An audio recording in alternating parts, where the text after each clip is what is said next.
ইদানিং ফেসবুকে একটা হাদিস দেখতেছি যেটা খুব বেশি চলতেছে। এই হাদিসটা আমাদের সবারই জানা প্রয়োজন, কারণ হাদিসটা আমাদের জীবনের সাথে অনেক বেশি রিলেটেড।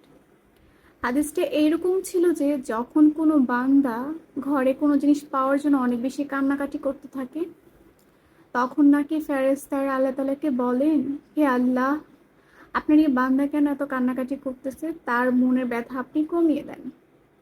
তখন নাকি আল্লাহ তাআলা বলেন ফেরেশতাদেরকে যে আমার এই বান্দা এমন কোনো জিনিসের মায়ায় পড়েছে আর এমন জিনিস ভালোবাসে যা আমার থেকে অনেক বেশি তাকে ভালোবাসে।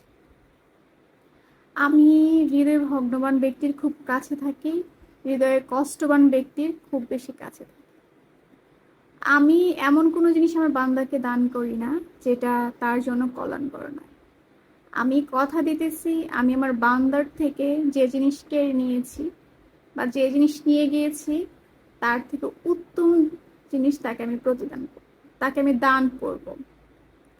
তো এতেই বোঝা যায় কি যে আমরা যাকে ভালোবাসি আল্লাহ তাআলাকে যেন ভুলে না যাই, বা আমাদের ভালোবাসার প্রথম স্থান যেন আমাদের রব থাকেন, আমাদের আল্লাহ থাকেন। আমরা আল্লাহর থেকে যেন কোনো জিনিসের জন্য দূরে সরে না যাই,